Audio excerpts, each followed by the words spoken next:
Merci de rester fidèle à l'ORTM et la 13 de la Sacrola dans le sac de Koulikoro, même heure à Bénin, dans la région de San.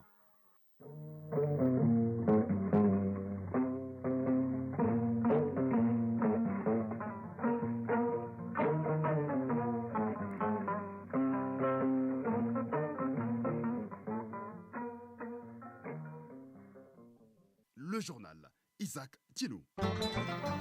Mesdames, Messieurs, bonjour et bienvenue à la deuxième édition du Mali Actualité. Voici les grandes lignes de cette édition.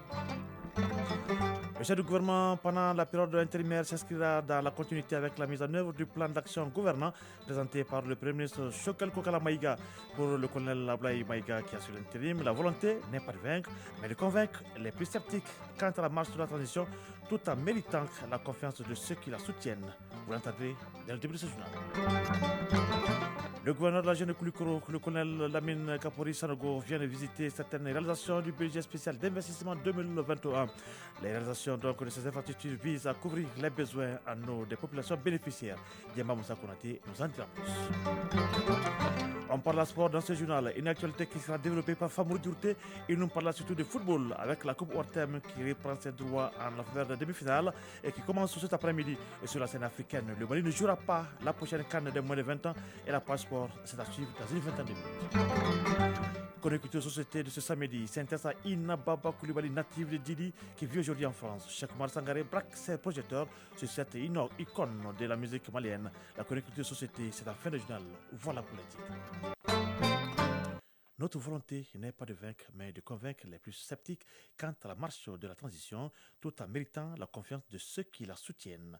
Déclaration du Premier ministre par intérim, le colonel Ablaye Maïga, dans un entretien spécial accordé à l'ORTM. Le chef de gouvernement, pendant la période intérimaire, s'inscrira dans la continuité avec la mise en œuvre du plan d'action gouvernant, présenté par le Premier ministre Choguel Kokala Maïga devant le Conseil national de transition. Je vous propose de suivre un extrait de cet entretien. Le colonel Ablaye Maïga est interrogé par Yaya Konati. Rappeler et rassurer notre opinion que la mise en œuvre du plan d'action gouvernemental demeure la seule boussole du gouvernement, en particulier durant cette période d'intérim. Donc en fait, les objectifs ne changeront pas.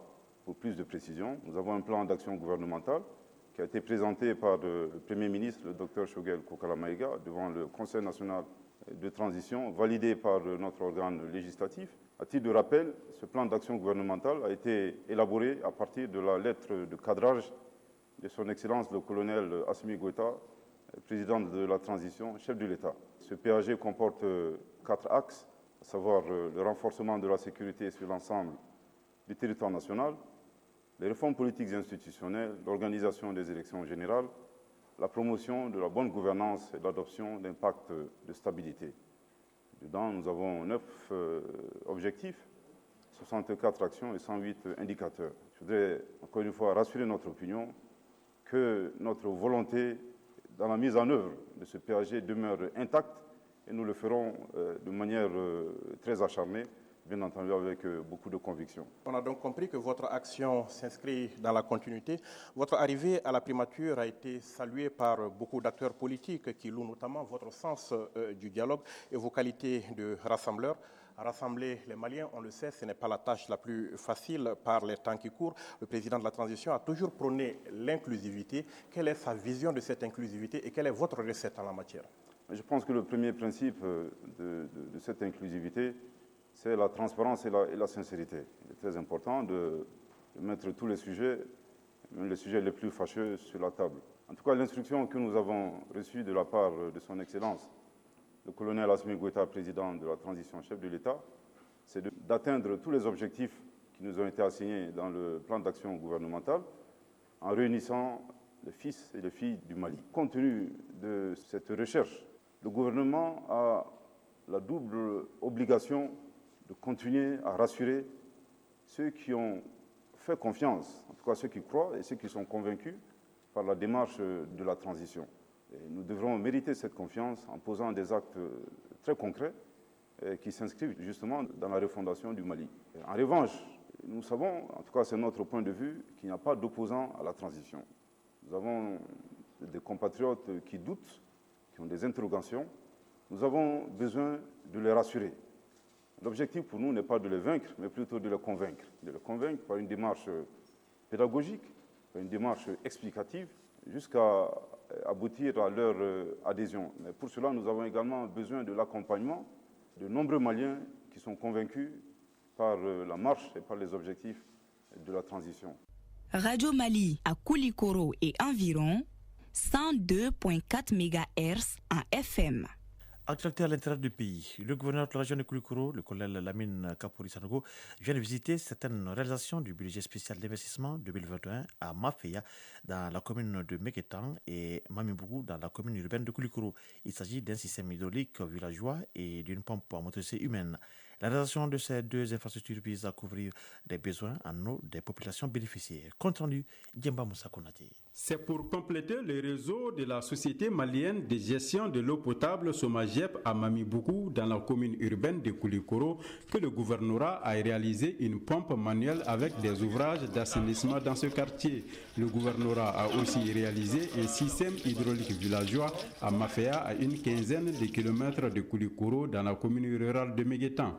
Ousmane Fomba, maire de la commune rurale de Meguetan. Aujourd'hui, dans le milieu rural, c'est le problème d'eau qui est surtout important chez nous. L'eau qui vient du sous-sol, c'est une eau pure et qui peut nous éviter surtout beaucoup de maladies. Au nom de toute la commune de Meguetan, nous remercions le gouvernement. Diamako Koulibaly, porte-parole des femmes de Mafeya.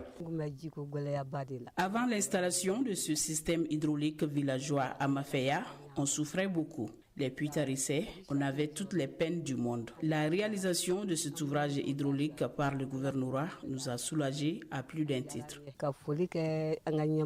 L'installation de ces infrastructures qui s'inscrit en droite ligne des programmations du budget spécial d'investissement dans la région de Koulikoro vise à couvrir les besoins en eau des populations bénéficiaires.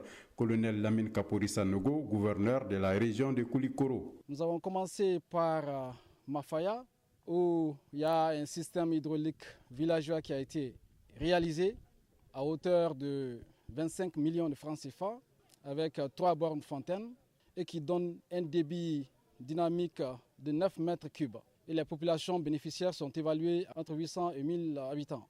S'agissant de cette infrastructure, qui est une pompe à motricité humaine, elle a un débit de 4 mètres cubes et les bénéficiaires sont évalués à 400 personnes. Le coût de réalisation est de 9 millions de francs CFA. Le budget spécial d'investissement de la région a été réellement investi pour le bonheur des populations de la région de Koulikoro. Autour de chaque ouvrage, un comité de gestion chargé de veiller sur la pérennisation des outils à partir des fonds générés par la Banque de l'eau a été mis en place. Les travaux ont été supervisés par la direction régionale de l'hydraulique de Koulikoro sous la maîtrise d'ouvrage du budget régional. Koulikoro, Djemba Moussa Konate et Salif Maïga pour l'ORTM.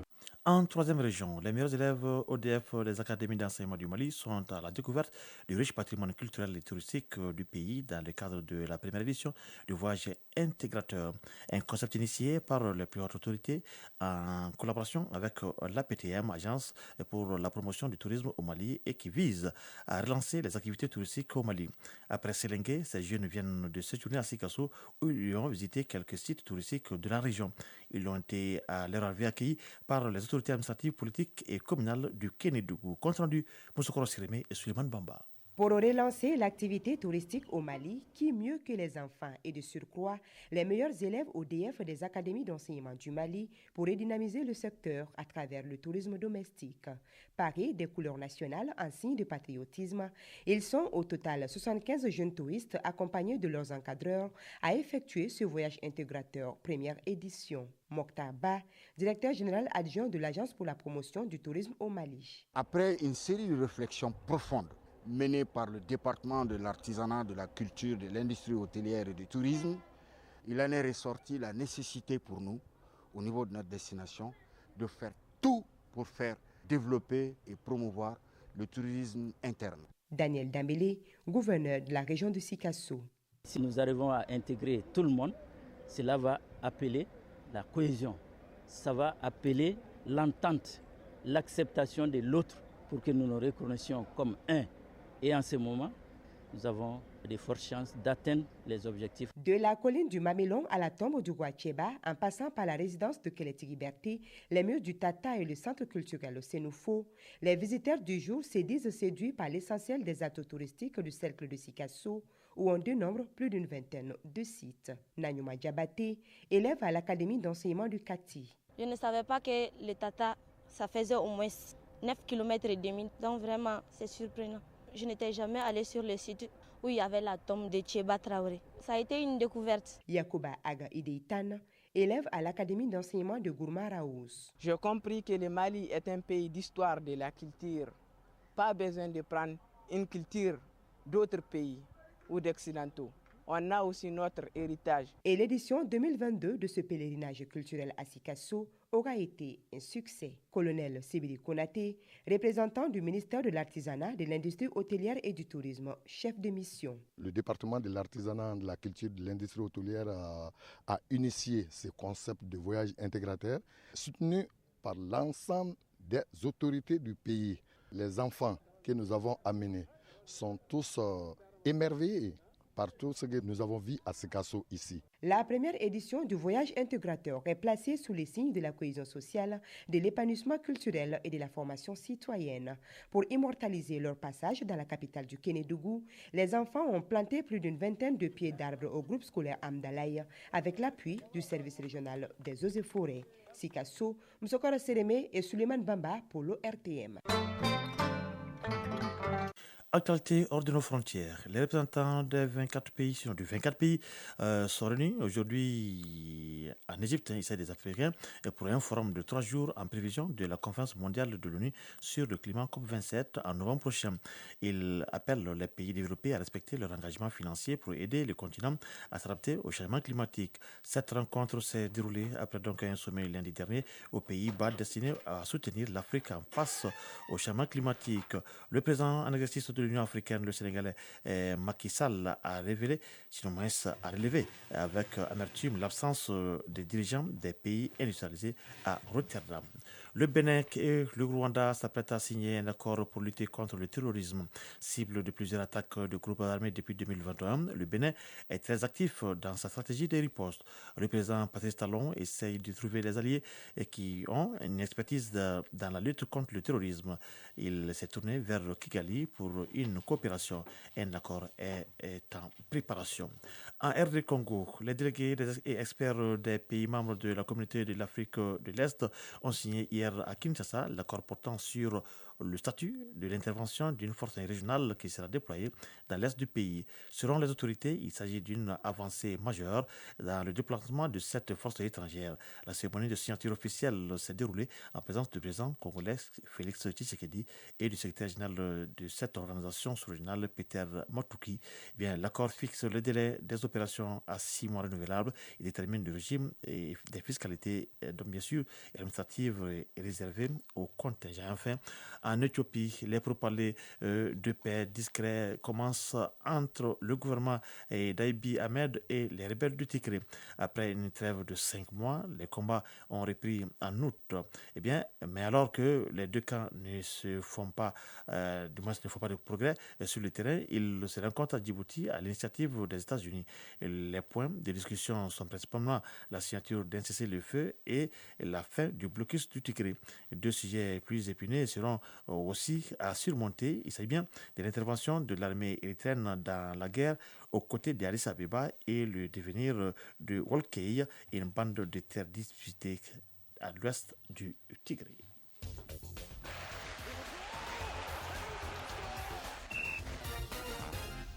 Le sport, c'est bien l'affaire de Famou Diouté. Famou Diouté, bonjour. Bonjour Isaac Thénou. On va parler d'abord de football pour dire que la commune 4 et la commune 3, c'est bien l'affiche de la première demi-finale de la Coupe ORTM. Oui, c'est le premier du groupe A contre le deuxième du groupe B. La commune 4, il faut le rappeler, est détentrice de la précédente édition. Alors inutile de dire qu'elle va se donner corps et âme pour conserver son titre. Mais la commune 3 a aussi des atouts à faire valoir pour se hisser en finale de l'édition en 2022. Le coup d'envoi de la rencontre, c'est à 16h au stade Mamadou Konaté. L'autre demi-finale oppose demain la commune 6 et Kati. Des rencontres à suivre sur ORTM 1, ORTM 2 sur les ondes de la radio chaîne 2 de l'ORTM et sur ORTM Live.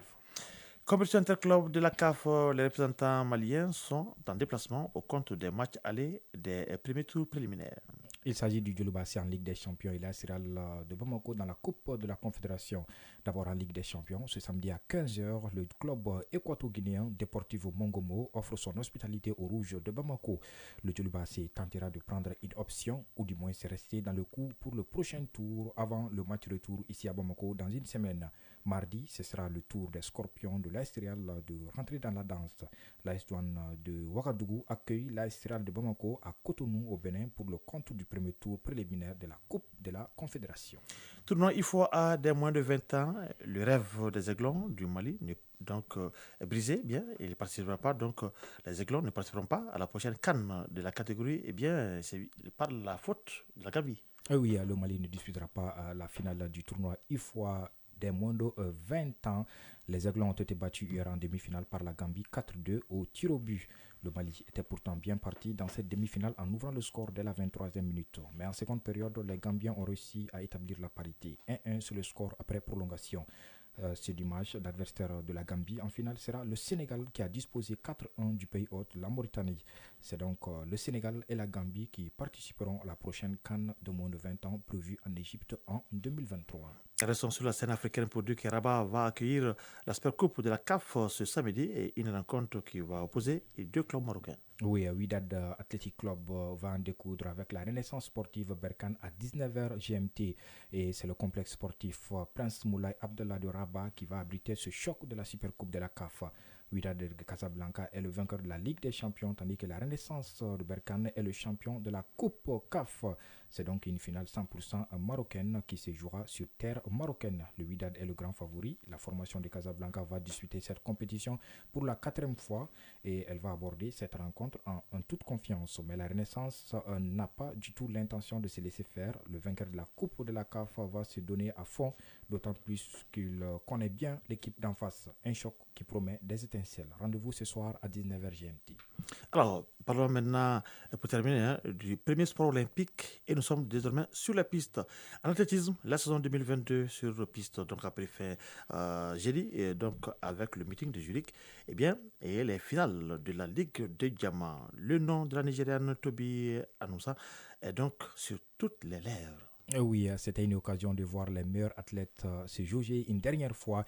Et cette année, quand on parle des meilleurs, Toby Amusan n'est jamais loin. La Nigériane est même aux premières loges. Avec une facilité déconcertante, l'athlète de 25 ans a maté la concurrence pour cette dernière danse aux 100 mètres et le même scénario durant toute la saison, à chaque fois qu'elle porte ses pointes et court sur les pistes du monde entier.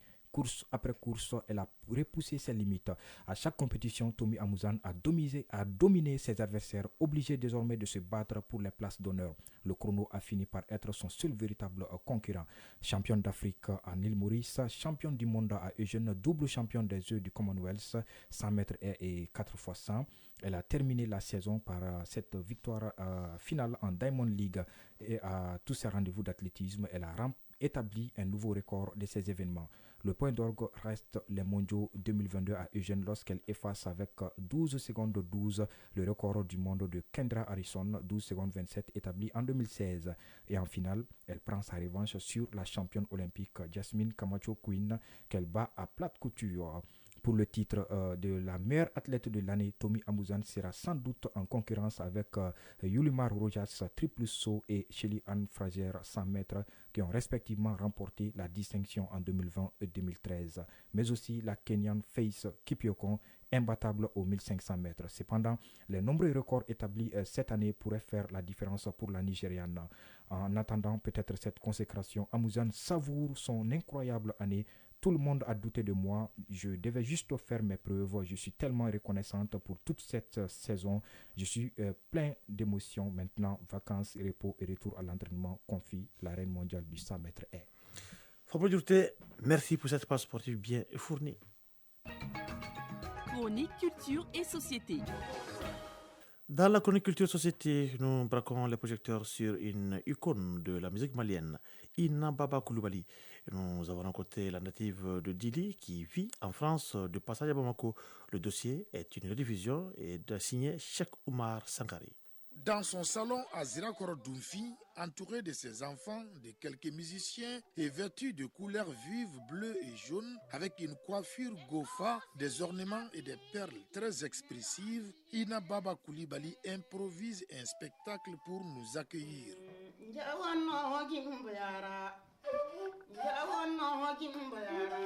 Au-delà de ses très bons timbres vocaux, la diva cerne tous les contours de l'univers Peul quand elle chante et son histoire est aussi émouvante que sa voix. La sexagénaire est native de la célèbre cité pieuse d'Ili, précisément du village de Makana à quelques 7 km d'où elle passa son enfance. Alors qu'elle chantait pour ses camarades, sa chanteuse mère perd sa voix et on intimida la petite de chanter. Cependant, Ina va chanter. Il ne pouvait en être autrement car seul le destin a raison de l'homme. Nous sommes aux alentours de 1970 et lors d'une célébration des fêtes d'indépendance du pays, le sous-préfet de Dili, Hamou Soumaré, aurait exigé la présence d'une troupe mixte du village de Makana qui ne présentait d'habitude que des garçons aux manifestations populaires. Ainsi, parmi les 4 jeunes filles de la troupe de Makana, il y avait la révélation du jour, Ina Baba Coulibaly. Sarakoli, Mor, Peul, bref, tous les groupes ethniques de la contrée étaient au rendez-vous ces jours-là et j'étais très timide à l'époque. Un musicien du nom de Samburu Baba a introduit un rythme avec le violon traditionnel Nyanyuri. Du coup, je suis entrée avec cette chanson.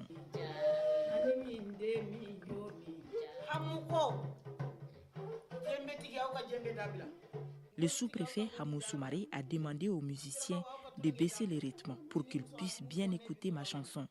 Ainsi, il a demandé aux populations de Dili de chercher une sonorisation pour que je puisse mieux jouer. Le coup d'essai fut le coup de maître et le succès de Ina Baba est instantané. Pour l'empêcher de chanter, son mari l'amène en catimini à Bamako, mais c'était sans compter sur le caractère inéluctable du destin. Dans la capitale, la jeune chanteuse fréquente en cachette la maison d'un maître du Ngoni, Amadou Djeliba, qui est également originaire de Dili. Ces derniers jouaient avec Ali Farka Touré et les 2 musiciens invitent Ina Baba à se joindre à eux pour enregistrer dans les studios de Radio Mali en 1975. Avec seulement 2000 exemplaires dans le monde, la rareté de ses premiers albums est à la hauteur de sa qualité avec le titre éponyme dédié au grand érudit Sidi Modibo Kane.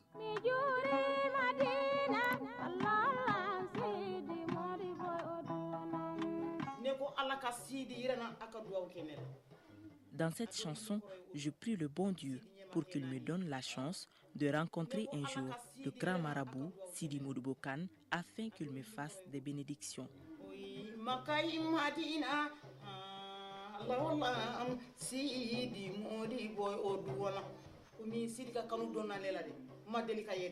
J'aimais beaucoup ces grands hommes de Dieu que je n'avais jamais vus encore quand j'enregistrais le morceau. Par la suite, notre artiste rencontre Sidi Modibo Kane à Naraville. Mais ça, c'est une autre page de l'histoire. Ina Baba Coulibaly fait de la musique traditionnelle Peul, une forme d'afro-blues avec des instruments comme la flûte Peul, les riti violon Peul, le ngoni luchimandeng, la guitare, etc. Depuis une vingtaine d'années, elle vit à Paris. Maintenant, j'ai obtenu mes papiers pour vivre légalement en France. J'anime les rencontres de toutes les communautés, surtout celles de Peul du Sénégal. Au-delà du Fulfulde, la légendaire voix de la musique poulard chante dans plusieurs autres langues du Mali et est partisane de la paix.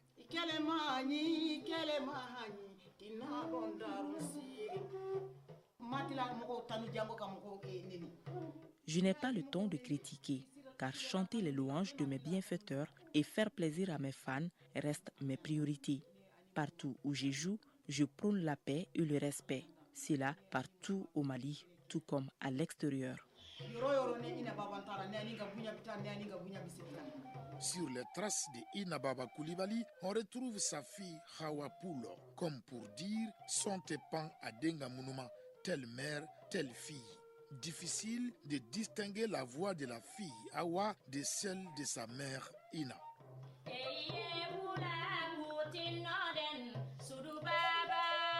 Ina Baba Coulibaly est un monument de la musique que les Peuls qualifient en ces termes.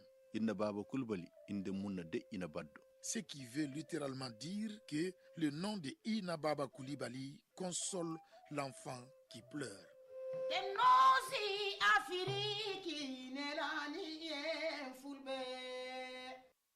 Voilà, à travers cette note culturelle, clin d'œil à toute la population de Dili. Ce journal s'achève pendant que les 13 heures passées de 24 minutes à Nonsombougou dans le secteur de Kolokani et à Badogo dans le secteur de Yanfoulila. Un journal qui a été présenté par Isaac Tienou avec la complété technique de Bintou Traoré, mise en ligne, Cheikh Abdelaziz Koulibaly, réalisation de Sebaba Diara. Merci à Bourama Traoré pour la suite de cette édition. Le prochain rendez-vous avec l'actualité sur nos antennes, c'est pour 19h30. D'ici là, le programme se poursuit. Tout à l'heure, les informations sur le temps.